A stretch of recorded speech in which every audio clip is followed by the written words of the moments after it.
Assalamualaikum warahmatullahi wabarakatuh. Perkenalkan, nama saya Arya Olma dengan NIM channel 19028, Prodi D3 Akuntansi, mata kuliah Akuntansi Pajak. Baiklah, pada video kali ini saya akan menjelaskan materi mengenai konsep dan pencatatan dari kewajiban jangka pendek berupa utang pajak penghasilan, utang pinjaman, utang atas sewa, wesel, serta dividen. Akuntansi utang pajak PPh pasal 21 atas pembayaran gaji karyawan. Pajak penghasilan pasal 21 merupakan jenis pajak yang dikenakan terhadap penghasilan berupa gaji, upah, honorarium, tunjangan, dan pembayaran lain yang diterima oleh pegawai, bukan pegawai, mantan pegawai, penerima pasangon, dan lain sebagainya. Dasar pengenaan dan pemotongan PPh pasal 21 adalah sebagai berikut. A. Penerima penghasilan kena pajak antara lain 1. Pegawai tetap, 2. Penerima pensiun berkala, 3. Pegawai tidak tetap dengan penghasilan per bulan melewati Rp4.500.000, dan yang keempat, bukan pegawai seperti yang dimaksud dalam PER 16/PJ/2016 pasal 3C yang menerima imbalan yang sifatnya berkesinambungan.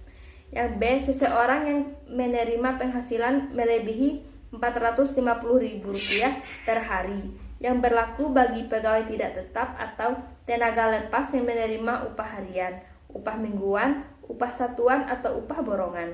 Yang C. 50% dari penghasilan bruto, yang berlaku bagi bukan pegawai sebagaimana dimaksud dalam PER 16/PJ/2016 pasal 3C yang menerima imbalan yang tidak bersifat berkesinambungan. Yang D. Jumlah penghasilan bruto yang berlaku bagi penerima penghasilan selain penerima penghasilan. Akuntansi utang pajak PPh pasal 23 atas bunga pinjaman.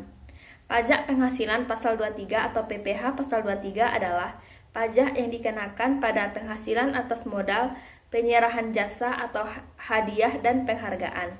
Selain yang telah dipotong PPh pasal 21, umumnya penghasilan jenis ini terjadi saat adanya transaksi antara pihak yang menerima penghasilan atau penjual atau pemberi jasa dan pemberi penghasilan. Pihak yang memberi penghasilan atau pembeli atau penerima jasa akan memotong dan melaporkan PPh pasal 23 tersebut kepada kantor pajak. Akuntansi utang pajak PPh pasal 26 SPLN. Menurut Undang-Undang Nomor 36 Tahun 2008, PPh pasal 26 adalah pajak penghasilan yang dikenakan atas penghasilan yang diterima wajib pajak luar negeri dari Indonesia selain bentuk usaha tetap atau BUT di Indonesia. Tarif untuk pajak penghasilan pasal 26 PPh pasal 26. 1. Dividen, 2. Bunga termasuk premium, diskonto, insentif yang terkait dengan jaminan pembayaran pinjaman. Yang ketiga, royalti, sewa, dan pendapatan lain yang terkait dengan penggunaan aset.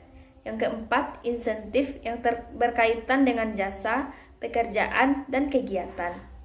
Yang kelima, hadiah dan penghargaan. Yang keenam, pensiun dan pembayaran berkala. Yang ketujuh, premi swap dan transaksi lindung lainnya. Dan yang kedelapan, perolehan keuntungan dari penghapusan utang. Akuntansi utang pajak atas wesel dan dividen. Utang wesel adalah kewajiban kepada pihak lain yang dibuktikan dengan janji tertulis tanpa syarat untuk membayar sejumlah uang tertentu pada tanggal yang telah ditetapkan. Utang wesel dapat dijual oleh pemegangnya, sekalipun wesel ini dapat dijual oleh pemegangnya, namun jumlah utang yang harus dibayar tidak berubah. Utang dividen. Utang dividen timbul jika pembagian laba diumumkan oleh perseorangan. Pembagian laba yang tidak diumumkan dan tidak menimbulkan utang, menurut ketentuan pajak telah terutang pada saat pengumuman pembagian laba, bukan pada saat pembayaran. Karena itu, pembayar dividen wajib menyetor pajak atas dividen kepada negara pada saat yang ditentukan.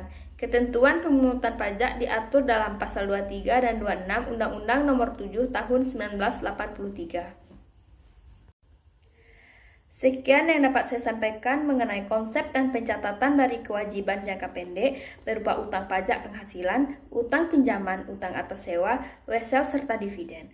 Lebih dan kurang saya mohon maaf, saya tutup dengan wassalamualaikum warahmatullahi wabarakatuh.